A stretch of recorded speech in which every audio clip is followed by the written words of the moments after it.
Let me see if I've got this straight. SMU went to the college football playoff. SMU and Duke went to overtime. Ole Miss played Duke tonight. Rebels 52, Duke 14. All right, we'll leave that for Lane Kiffin. Appreciate you being here, the voice of college football. And there you do see the final score with Ole Miss winning 10 games for a second consecutive year. And, of course, this is Leanne Herring right next to me to break down the Rebels. Leanne, how you doing tonight? Doing good. Well, I will say, if you guys tuned into our earlier show, there is one bet that I am glad to lose about the Rebels definitely dominating and had no trouble covering that 17.5-point spread tonight in the Gator Bowl. Thank you guys for joining us for the late night special. Talk about, we're talking a little bit before we came on here, guys. What a calm, cool, collective way for the Rebels to close out. Where was this team a while back? Because I just felt like from the jump, as much as we talked about, what a show by Jackson Dart, what a way to close out his career, finishing what he started. Like I like to say, he definitely stood on business today. But talk about the defense. We saw a lot of young guys in there today. Sunterian Perkins, man, if you weren't already excited about the performance that he can do on that in that defensive scheme, man, tonight, he was just, every time that he went in, he was just a ball hawk. We got a chance to see Will Eccles, another promising guy. So a lot of young guys. So I don't think in Pete Golding's existence that there's going to be any trouble keeping that stout defense. And again, Jackson Dart, what a heck of a night for him. Calm, cool, collective, never letting off that gas, and definitely finish. I was hoping that we were going to see Austin Simmons tonight, but I think that Jackson Dart had something, that he had some unfinished business and wanted to close out his career, and he did. I think, what did we say? The final tally was 49 yards, making him, only one of four to do it in the SEC, breaking that record. Tim Tebow, of course, Murray, and the Mizzou quarterback, whose name I have written down here in all my notes, but I can't think of him. Drew Lock? Joining that company. Yep, it is Drew Lock. There you go. So, yep, it's Tebow's ahead of him, Lock, and then, of course, Murray today. So, join an elite company, closing his way. But you got to give it to Duke for trying to hang in there. They just couldn't get things going. But what can you expect for a quarterback in Harry Berlin? Just not having the opportunity. I mean, this was only his first start. I think the only action he had seen was a 7-yard pass. So that's a tall task to come, and especially knowing how well this Ole Miss defense was going to play. But you got to give it to him for hanging in there, trying to make things happen. There was a few sparks on that run game, but unfortunately, this Ole Miss defensive front, and along with that secondary, just was pressure from start to finish, made it very difficult night for Duke. So, Leanne, I'm going to go back to that guy, Jackson Dart, because there are three things that impressed me about what he showed us tonight. Point number one, he decided to play this game. So that's point number one. And with his leadership and with his decision, as it was talked about during the broadcast, to play this final game, he brought a ton of guys with him. A lot of guys, we don't know what they would have decided to do, but basically the entire team came back. I knew that there were a few guys here and there, Chris Paul on defense in particular, that opted out for the NFL draft. Trey Harris, we talked about him earlier today. But I'm sorry, who else? No, you were mentioning Trey Harris, and he still remained injured, along with Banks and some other guys we had mentioned. But yeah, no, some definitely significant players. But I think the biggest one that we had talked about being absence, as far as it has made a really presence this season, of course, was Paul, which you mentioned, opting out for the draft. Yeah, so the points about Jackson Dart for me is, number one, taking the leadership stand to play in the game. Number two, he was Jackson Dart tonight. He was on point from his first throw. He looked focused. He looked comfortable. He looked sure of himself. He was decisive. And point number three was, even as he was gaining yardage and putting up points in the first half, Manny Diaz is one of the best defensive minds in college football. And he was calling up blitz schemes that even when Dart was making throws down the field, he was getting hit. He got pounded to the ground a number of times, and he was showing his toughness. We didn't see him go to the sideline or take off the second half or anything like that. And this was not, despite all the yardage, despite the 52 points on the board, this was not a physically easy game. I'm not going to say it's the toughest game he ever played. The guy's played, like 30 games in the SEC, but he did have to endure a lot of pass rush, a lot of hits. And so he, again, showed his toughness in this situation on this night.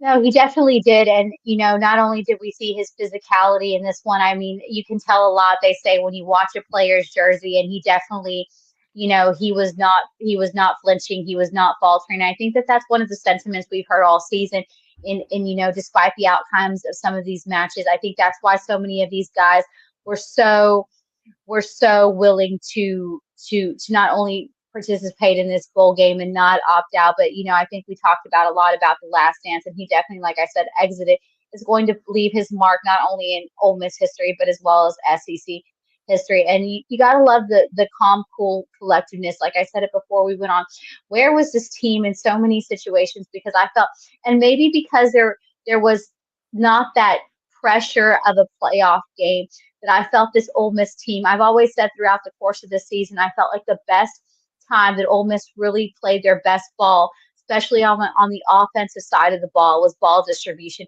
And that was one of the things for as much as the defense here really kept us in that game across the board and let Jackson Dart operate in ways that Jackson Dart could operate. Like I said, when everybody does their job, we can have an elite team. And I think we saw very much of the spark. And we also, not only did we see a closing of a chapter here, a final curtain call per se for a lot of our seniors and guys who will be moving on, but also we did see a continuation of what's to come. A lot of young players had an opportunity tonight, and also some of the transfers to look forward to. But just going back, I think that what really made offensively, when we really got the ball rolling, was this control of the game. Jackson Dart really took this ease in knowing how to set the tone. We really never saw this hurry up craziness kind of get out of hand. I really liked what Ole Miss did on the ground here. And again, I really liked what we did as far as, ball distribution. And I talked about it before we went on air. It was really interesting to see a lot of the big time playmakers that really made an impact in this final game of the season to bring, the Rebels to, were all transfers, including Jackson Dart. They got their start here. What a night, I was really glad to see the tight ends there. Talk about a great night for Jaquan Wright. It was really good to see Juice Wells. Finally, that was a name that we really had propped up all season, thinking he was going to make more of a splash. But man, they, like you say, it's not always where you start, it's where how you finish. It was really good to see Juice Wells, really get in there. Obviously, there was a lot of momentum. I mean, Isaiah Hamilton, talk about a play of the game with that pick six. That was a kid that, that we got really lucky from the transfer portal from Channelview, Texas. Had a great time, a great career at, University of Houston. We were lucky enough to get him. And he's been one of those names, Mark, of course, that we've mentioned, who's come up not a lot of times, but every time he has hit the field, he's definitely come up in big moments. Like I said, so that play, that 50-yard pick six, which I believe they said hadn't happened in about 3 years in that particular situation for the Rebels for a touchdown, was just a wonderful play. Like I said, the Rebels really controlled this whole entire game. They were meticulous. They knew exactly what to do. And again, offensively, the ball distribution was one of the more beautiful play calling that I saw. A lot of guys got their opportunity.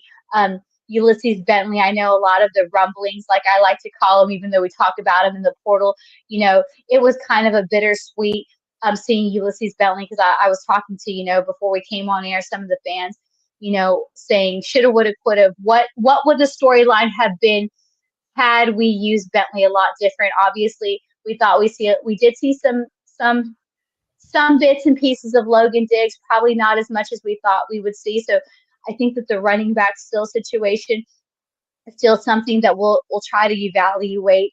Obviously heading into the off season, a lot of questions, but I think overall, Mark, you couldn't have asked for a better performance, um, offensively and of course defensively. I think that this was probably one of the stronger games that the Ole Miss defense had all the way around. But again, balanced ball game, really controlled, really took ease, and they didn't hesitate. There was not missed opportunities in ones. They really, I was just really impressed by the calm, cool collectiveness that Lane Kiffin and especially Pete Golding defensively, how they call this game. We are in such a fast food society that we're always constantly thinking about the next thing, and forget about, okay, the game's over. What's next? But I do want us to just kind of soak in that for this team in this program, they won 10 games. They won 11 last year. This is one of the few times in program history that they've accomplished that. They win the Gator Bowl. They cap off a nice season. Did they accomplish what they wanted to accomplish top to bottom? No. But did they forge one of the top 10 or 15 seasons in the country? They definitely did. Now everybody's going to be thinking, okay, what about 2025? Who's coming back? What are they going to do? What are they going to do for this? What are they going to do for that? Well, we have plenty of off season to discuss that. So we will kind of focus on tonight, and again, a Gator Bowl win, and celebrate this team and celebrate the accomplishments of a junior class that's moving out of the NFL and a senior class that completed their run at Ole Miss. Now, Leanne, of course, you know that when we started this show, I warned you. I said, so we've got fan bases from all over the place. This is not going to be an Ole Miss crowd, at least to start. Now we're building the Ole Miss channel. So you Ole Miss fans and people that just love college football that want to talk Ole Miss, Wednesdays, 2 p.m. Eastern time every week, Wednesdays at 2 Eastern, 1 Central. That's over on the Ole Miss channel. So please join us there. Check out what we do there. But that we're going to have a mixed crowd. And sure enough, we started to get the comments right out of the gate when we fired up here that Lane Kiffin this, Lane Kiffin that, and he's a lightning rod. People love him or hate him, and he took his few opportunities tonight to take a few little jabs, and that was certainly fun to hear. Lane being Lane. Exactly, and that's what you got to love about this one. And like I said, this is a game for me. If you missed our earlier show, I talked about it was really about going back to the roots. Yeah, it wasn't the college football playoff. It wasn't where we intended to be, but I think it's right where we should be, because I think for the first time in a long time, there was a lot that we could be thankful for. I think as far as the program, Lane Kiffin has done a fantastic job despite the ups and downs. Whether you love or hate him, his personality, whatever, whether you're a Rebel fan or not, when we're just talking about the business end of things, what he's done for this program, when he inherited to now. And like you said, Mark, as fans or people looking on, we won't always want to look it ahead. And even I've talked about it, putting the past in the past and putting in the rear view, what has been done. But you got to give it to these guys for closing this chapter, this final curtain call, as I would like to say. I think this was really what we wanted to see out of the Ole Miss Rebels. A lot of people, like I said, would have loved to see some of these things happen in different aspects of the year. But again, I think at this moment there's a lot to look forward for this Ole Miss. But again, I think it was just nice to see the team kind of lighthearted, watching the game. It's different when you watch the game from the comfort of your home versus being amidst the crowd. Like you said, you can stop, you can pause. You're not really taken in by all the surroundings of, the chanting and all that kind of stuff, which I do love. Don't get me wrong, but it's nice to be able to look at a game. And what I really love to see today that we don't often talk about, I know on several of our shows, from the recruiting shows to our Almost Live, we talked about the Ole Miss culture, and there's been a lot of, sour points, the way the season didn't go, but there's always this question of culture. But tonight, it was really great to see Lane Kiffin have these moments of just ease and happiness on the sideline, when big plays were made, because it made me show as intense as intense and tough as this game can be, because sometimes for those of us that want to be, I call them, couch coaches, who don't have necessarily been in these kind of circumstances. It's real easy for us to criticize and everything. It was so great, and I really think that this lighthearted version that we saw of Ole Miss really brought out the best version of this team, because, like I said, they were calm, they were cool, they were collective, they were just playing like they were having fun. And I think that sometimes, as much pressure is put on these teams to win, that's when we don't see them perform their best. So it was really nice to see a firm but yet lighthearted Lane Kiffin, show excitement for good plays and encouragement, because I always say that energy resonates to your team, and you definitely could see that here tonight. So again, not propping. I know I saw that comment about propping up, Lane and everything. But he has his moments. But it was just a really fun, lighthearted way to end the season in this chapter. But again, I think it's going to be an interesting off season. But it just really made a testament, I think, in tonight's game, that Lane Kiffin, what he's done along with his staff and culture and what he's brought in, because like I said, a lot of the names we called tonight were not the names, these high profile names. They were guys that we brought in who took a chance, that we knew that we weren't going to have for very long, but they made the best of what they made. And like I said, they've dealt with the hands that the cards that they're dealt.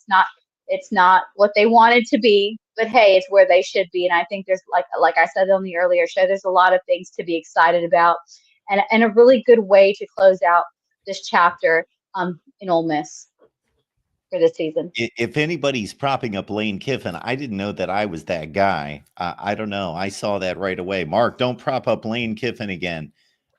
like that's not me. I'm the one that like 2 weeks ago was going after Lane Kiffin because of all these tweets.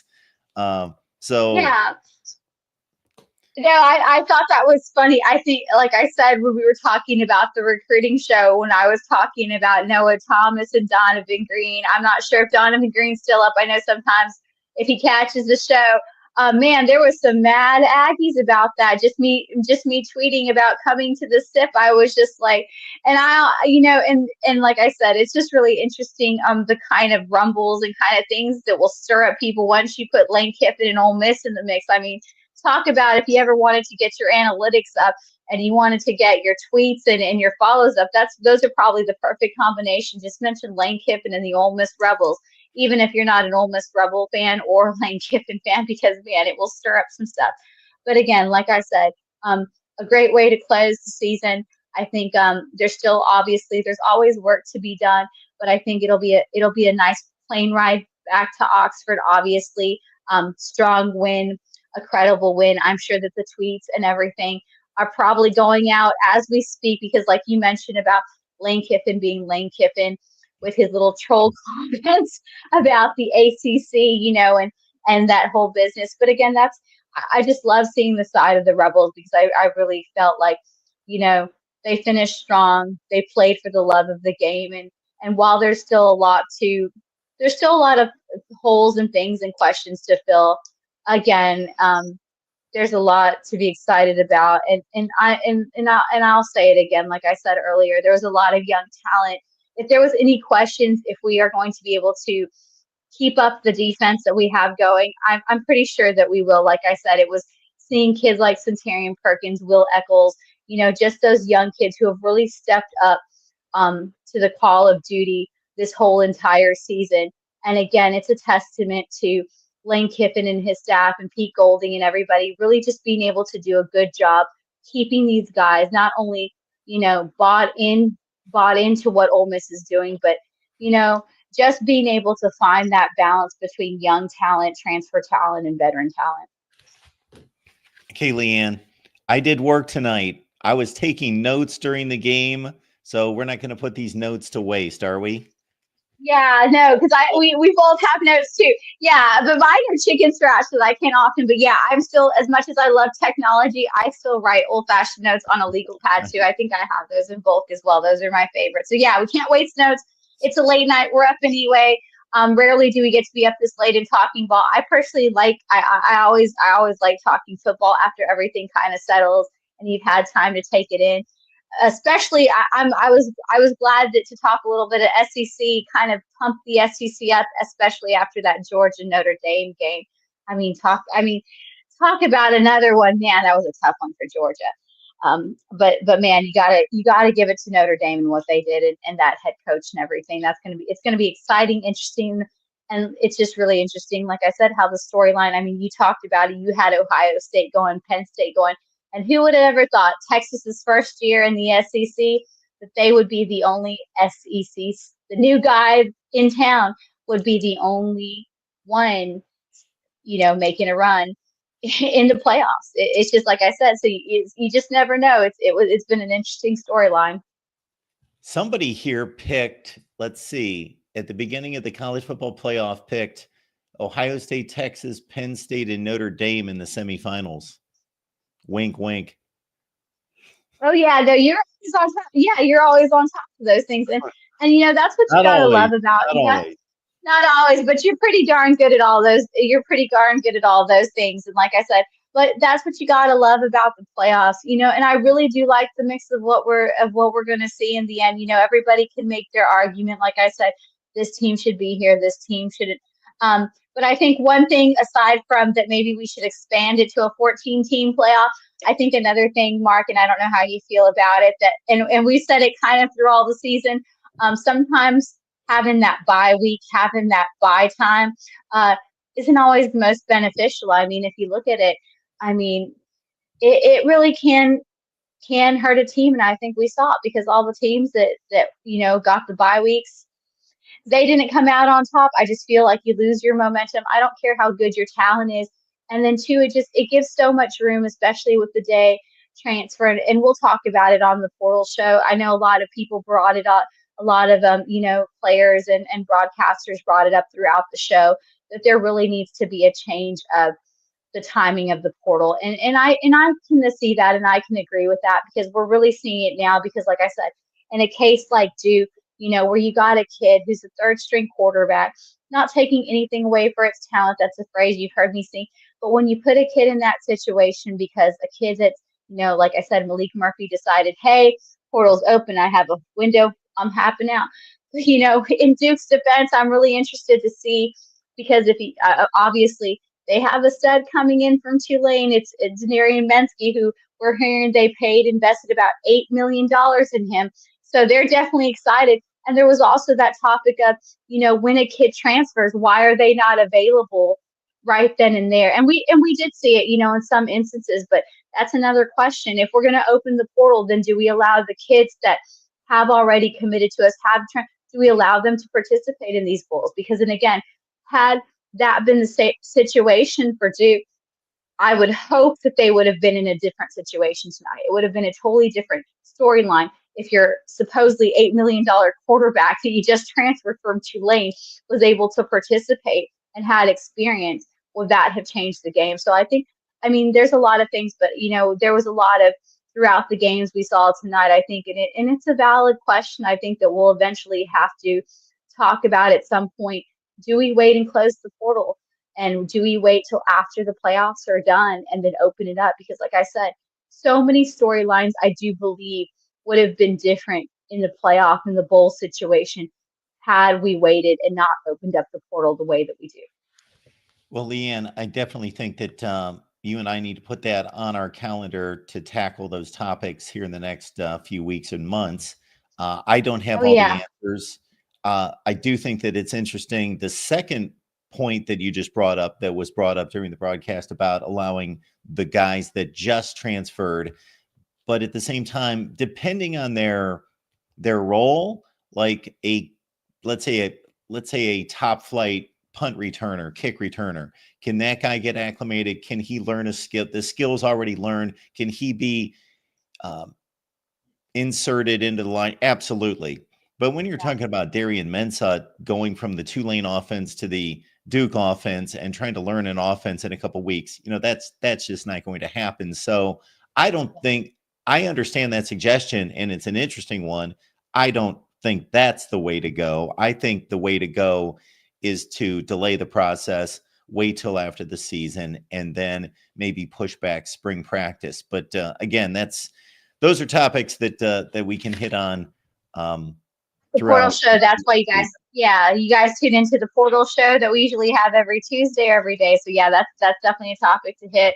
But I definitely know that that's going to be a topic after you obviously the season ends and we're after the national championship. I think that's definitely a real conversation that we're going to have to take a look at as far as where do we go from here, because that's just something about evolving with this game, with the transfer portal and whatnot. But yeah, so definitely, like I said, it's a great topic. We'll talk about it like I said, into our portal show and all that kind of stuff, and we'll be able to hit on that. So, Leanne, I'm reminding you, I took notes for a reason. So I'm not Yes, going to go through yes. all these. I'm not going to go through all these. We'd be here for an hour, but I'm going to pick out a few things that I wanted to hit on All right. because you started to point out the Jackson Dart legacy and all the numbers he compiled. And again, as Leanne pointed out, only Drew Lock, Tim Tebow, Aaron Murray, and now Jackson Dart are in the 12,000 yard club in the SEC. They also noted before the game started that Jackson Dart was about 210 yards, something in that range, behind Chad Kelly's Ole Miss record for total offense in a season. So he definitely got that and set the all-time record that was set by Chad Kelly, I think, in 2015. Our buddy, JJ Pegues, right out of the gate on the first drive on a 4th and 1 at their own 35-yard line. So this is not a big deal for Lane Kiffin.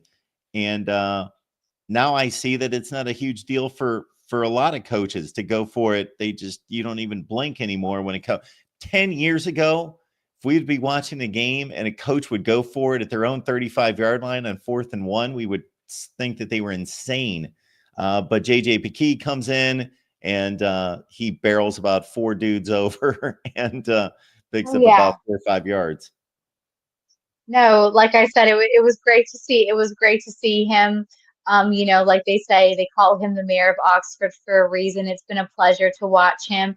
Obviously, make those big man touchdowns throughout the season, but just what he did today on the defensive side of the things. I mean, it was just like I said, he was just controlling and commanding, and he's been an exciting player to watch. Like I said, if a lot of people who haven't tuned into our show, he's in high school, out of Oxford, was a tight end coming out of high school. Obviously, we lost him, and then he came back home, like that old saying goes, when Mama calls. So definitely, when Ole Miss called, he came back home, and it's been a pleasure, like I said, to watch him and what he's done. But he's just one of those anomalies that you watch, and that that when you put him wherever you're going to put him, he's going to make things happen. All right, let's see what other notes. I'm not going to go through everything. Now, the fake field goal, that was a disaster. Yeah, it was. It didn't matter. And for a minute, minute, I said, mattering. They were so dominant, it didn't matter, but there was still no score. And then they do this crazy fake field goal, and it looked like the kicker had never even practiced it because he threw it about 14 yards short of the goal line. Yeah, that was one of those moments. I'm like, oh no, here we go.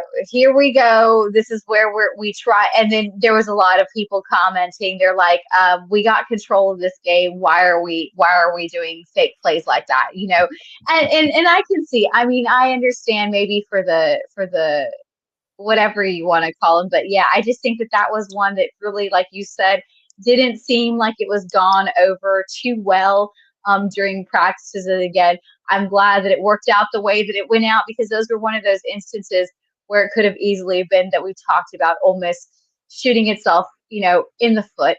A lot of missed opportunities had it gone too wrong. But in that case, they were lucky that it didn't go as expected, but it wasn't too much of a blow to take.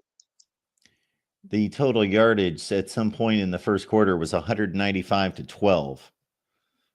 Wow. Goodness.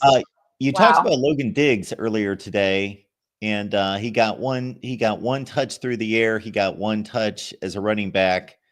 Do you have any idea what the plans are for him next year? I was kind of perplexed. Obviously, we saw Bentley in there as well.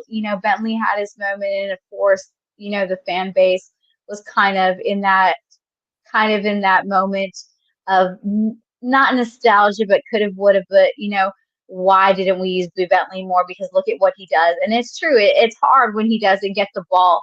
And then every time he does, he just happens to make things. But I think it's because we didn't see as much of him as expected. I really did expect for us to see Logan Diggs a lot more. And it just kind of left me in uncertainty as where we're going to go with the running back. I'm sure that there's going to be some kind of plan. But right now, I was really surprised that we didn't see a lot more of Logan Diggs in this mix. And it's kind of almost giving, I hate to use the word sour, but it's kind of giving me a sour and easy edge, because are we going to have the same situation like we did with Bentley, with Logan Diggs? Obviously, we have, Shakai Mills Knight, the running back who was highly touted, a high school recruit out of 2025. We're actually going to be, seeing him this upcoming week in San Antonio at the Navy All-American Bowl. So it'll be really exciting to see him on film. And then we also, of course, have Keywan Lacey, who we grabbed from the transfer portal. But the running back situation is one of those situations that I feel like there's still a lot of unanswered questions. And I think I wouldn't be surprised again if we go for another running back. I don't ever think you can be too deep at the running back. But again, I'm interested. I just felt like we didn't get a lot of answers tonight, other than it only certified the fact that Ulysses Bentley is fantastic when he gets the ball, and he's just a power mover. And I didn't see a lot out of Logan Diggs. I think we were super excited when we got him, obviously, from LSU. He's definitely the prototype of a traditional running back. He's got a lot of size and power, but like I said, I didn't see a lot from him tonight that convinces me where we stand at the running back. So I assume that for spring we are going to keep that competition running between those three running backs. But I wouldn't be surprised if we are still looking for an additional running back as far as that room, because tonight I just didn't feel like it was solidified. I know that we have a lot of talent coming, but if someone were to ask me tonight, who's the guy? Again, I know Shakai Mills Knight is going to bring a lot of talent, Keywan Lacey, but again, we haven't seen them in a game time setting. We haven't seen them, outside of, obviously, in Shakai Mills Knight, his high school career, and obviously Keywan Lacey, his limited but talented career at Missouri. So you can't really gauge us of how they're going to fit. So I was really kind of not left with a feeling kind of indifferent of where we're going to go with the running back, because I really was expecting to see a lot more of Logan Diggs than we did see tonight. But like I said, it was really great to see Daquan Wright, other positions, receivers, obviously Jordan Watkins closing out his career, here with a heck of an opportunity. But again, I am satisfied in the fact that I hope that we continue to really build the run game, because I think that we played our strongest, most efficient ball. We're really commanded when the run game has been at the center of where we're going offensively. But again, the ball distribution, I don't believe in making one guy the star player of a team. I think that you have to have so many assets and weapons, because you constantly have to change and keep your opponents on their toes. So I think that having depth at every position with at least 2 or 3 deep is something that we need to continue to. But as far as the running back position, Mark, I still have a lot of answers. I don't have a lot of answers more than I do questions, because I feel like it's just not certain. And of course you don't. So I don't mean to put you on the spot, because we're at a place in college football, because of the transfer portal, where people don't have answers in January like we used to. We used to be able to say, okay, these guys have declared for the NFL draft. These guys are done with their eligibility. Therefore, we know that these 6 guys are coming back at running back, and that's going to be the running back room for next year. We have no idea at this point. We have an idea of who's going to come back, but there's going to be so much upheaval in the transfer portal to finish out the next few weeks, and then obviously the spring session as well. So I in no way, by asking you that, expected you to know what's going to be going on with the running back room. No, but I will say there's a lot of there's a lot of talent, but like what we saw this year, there was a lot of expectations that we would see Bentley in, and of course that still kind of seemed as an unanswered question that kind of left lingering even at the end of the season, because even Bentley today didn't get as many reps in as expected.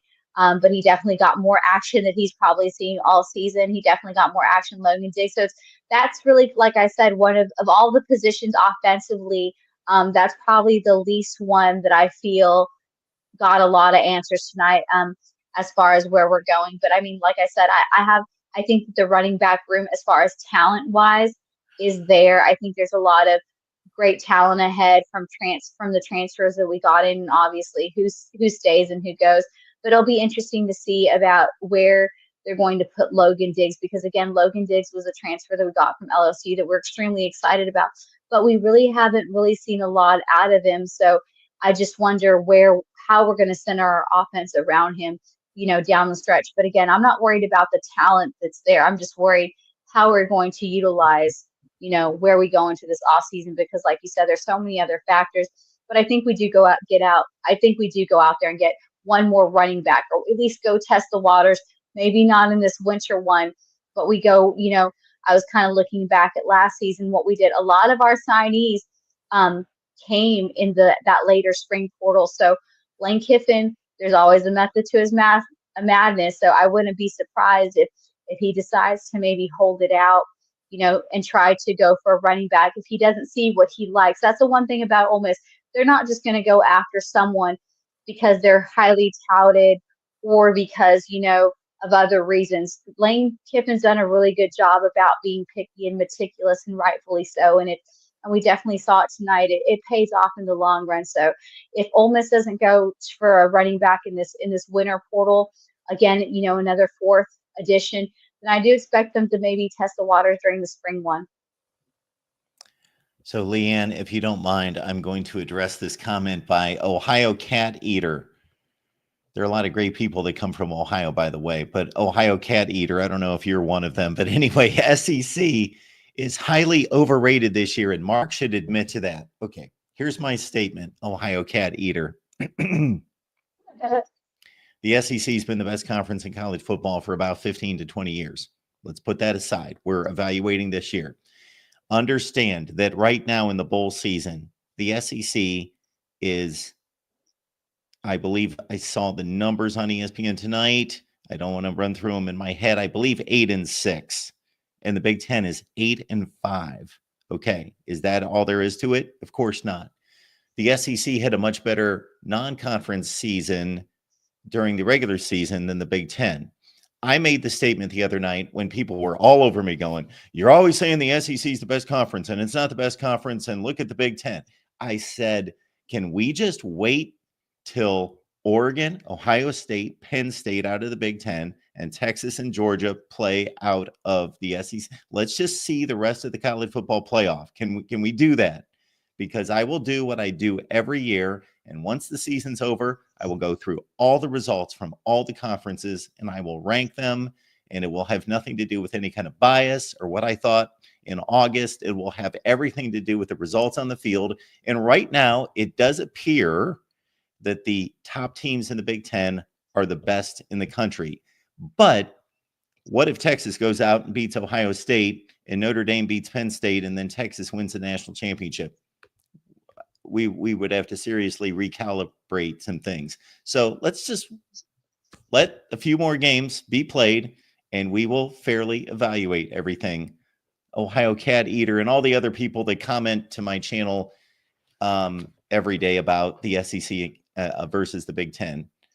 But I do appreciate that, and do appreciate that just today or in the last day and a half, we went over 46,000 subscribers. So thank you for subscribing.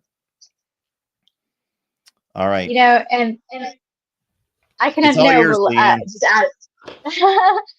adding to that, I've had a lot of people question that, and that was something that came up even in parts and pieces through the Ole Miss game about, just where the SEC conference stands. Historically, you can argue for the last at least decade that the SEC has dominated, but like many dynasties and many things that we've seen, it's not the strongest conference that it's been in a long time.